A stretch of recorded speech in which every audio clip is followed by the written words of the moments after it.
नमस्कार दोस्तों। आज है 10 फरवरी 2026 और दिन है मंगलवार। आज शिव पुराण का शतरुद्र संहिता से 22वां अध्याय रहेगा, 22nd चैप्टर नंबर। और इसमें समुद्र मंथन के बारे में आपने बहुत सुना होगा। और उस समुद्र मंथन में बहुत कुछ निकला था, बहुत सी वनस्पतियाँ निकली थी, रत्न निकले थे। वो चीज़ें मैं आपको आज बताऊंगा जो शिव पुराण में लिखी हुई हैं। सबसे पहले दैत्य और देवता, इन दोनों में परस्पर रत्नों को लेकर झगड़ा था, क्योंकि वो चाहते थे कि भी रत्न हमें मिले। कौन? देवता।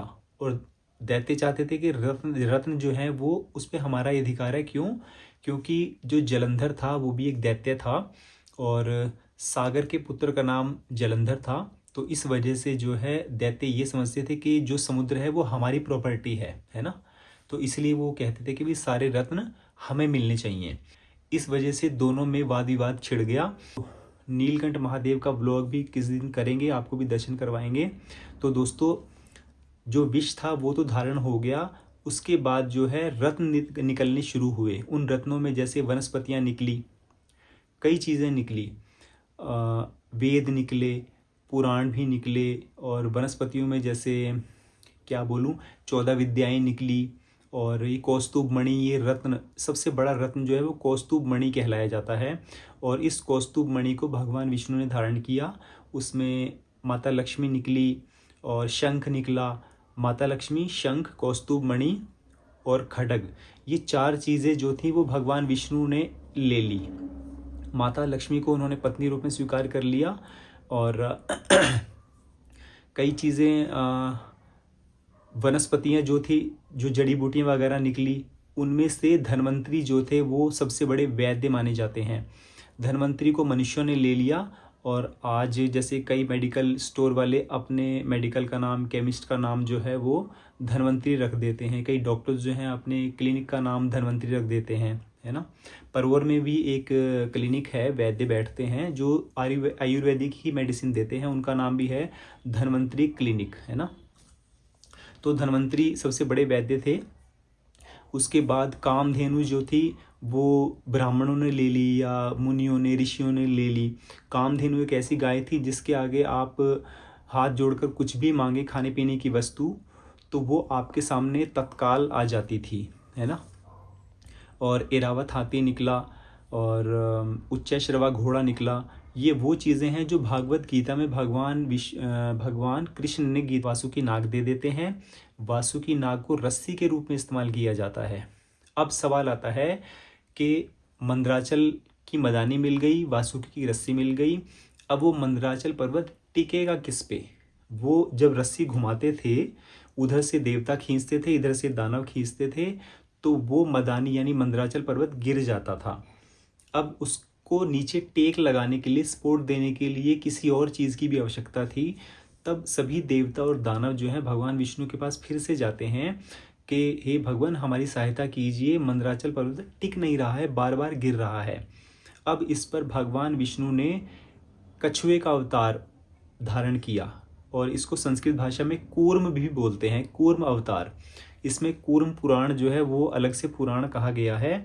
वो पुराण भी मेरे पास है फिलहाल। जब भी कभी समय आएगा, अभी तो शिव पुराण चल रहा है, तो मैं कूर्म पुराण भी आरंभ करूंगा और उसमें जो कुछ भी है वो कथा आपके सामने रखूंगा। तो भगवान विष्णु ने कूर्म अवतार धारण किया और कछुए के रूप में वो कछुआ जो है उस मदानी के नीचे आया, जिससे कि वो मंदराचल पर्वत जो था वो टिक गया। अब समुद्र को जो मंथन शुरू हुआ, मंथन करना आरंभ किया गया, तो उसमें सबसे पहले विष निकला। अब उस विष का नाम क्या था? कालकूट विष। कई बोल देते हलाहल। हलाहल तो होता है जहरीला, बहुत जहरीला। हलाहल का मतलब ही ये होता है। लेकिन कालकूट जो है वो उस विष का नाम था। कभी क्वेश्चन आए, और 20 सेकेंड्स का क्वेश्चन अगर मैं करूँगा तो मैं ये क्वेश्चन कर सकता हूँ कि समुद्र मंथन के दौरान जो विष निकला था उस विष का नाम क्या था? तो आपने यही कहना है कि कालकूट उस विष का नाम था, है ना। तो अब उस विष से जो है सारा संसार जलने लगा था। तब भगवान शिव से आग्रह करने के बाद भगवान शिव ने उसे अपने कंठ में धारण किया था, जिसकी वजह से वो नीलकंठ कहलाए थे। और हरिद्वार के नज़दीक जो है नीलकंठ महादेव का मंदिर भी है, थोड़ी ट्रैकिंग है 4-5 किलोमीटर की, और वो मैंने ब्लॉग में भी बताई हुई है। तो नीलकंठ महादेव का ब्लॉग भी किस दिन करेंगे, आपको भी दर्शन करवाएंगे। तो दोस्तों, जो विष था वो तो धारण हो गया, उसके बाद जो है रत्न निकलने शुरू हुए। उन रत्नों में जैसे वनस्पतियाँ निकली, वेद निकले, पुराण भी निकले, और वनस्पतियों में जैसे क्या बोलूँ 14 विद्याएं निकली। और ये कौस्तुभ मणि, ये रत्न, सबसे बड़ा रत्न जो है वो कौस्तुभ मणि कहलाया जाता है। और इस कौस्तुभ मणि को भगवान विष्णु ने धारण किया। उसमें माता लक्ष्मी निकली और शंख निकला। माता लक्ष्मी, शंख, कौस्तुभ मणि और खड्ग, ये 4 चीज़ें जो थी वो भगवान विष्णु ने ले ली। माता लक्ष्मी को उन्होंने पत्नी रूप में स्वीकार कर लिया। जो जड़ी बूटियाँ वगैरह निकली, उनमें से धन्वंतरी जो थे वो सबसे बड़े वैद्य माने जाते हैं। धन्वंतरी को मनुष्यों ने ले लिया, और आज जैसे कई मेडिकल स्टोर वाले अपने मेडिकल का नाम, केमिस्ट का नाम जो है वो धन्वंतरी रख देते हैं। कई डॉक्टर्स जो हैं अपने क्लिनिक का नाम धन्वंतरी रख देते हैं, है ना। परवोर में भी एक क्लिनिक है, वैद्य बैठते हैं जो आयुर्वेदिक ही मेडिसिन देते हैं, उनका नाम भी है धन्वंतरी क्लिनिक, है ना। तो धन्वंतरी सबसे बड़े वैद्य थे। उसके बाद कामधेनु जो थी वो ब्राह्मणों ने ले ली या मुनियों ने, ऋषियों ने ले ली। कामधेनु एक ऐसी गाय थी जिसके आगे आप हाथ जोड़कर कुछ भी मांगे खाने पीने की वस्तु, तो वो आपके सामने तत्काल आ जाती थी, है ना। और एरावत हाथी निकला, और उच्चैश्रवा घोड़ा निकला। ये वो चीज़ें हैं जो भागवत गीता में भगवान कृष्ण ने गीता के उपदेश में अर्जुन को कहा था कि वृक्षों में पीपल मैं हूँ, और गजों में एरावत मैं हूँ, पशुओं में उच्चश्रवा मैं हूँ। तो ये बड़ी हाई लेवल की चीज़ें थी कि हाथियों का राजा जो है वो एरावत था, और घोड़ों का राजा जो है वो उच्चश्रवा था, है ना। तो ये बहुत सी चीज़ें निकली। अंत में निकला अमृत। उस अमृत को अब कौन धारण करे?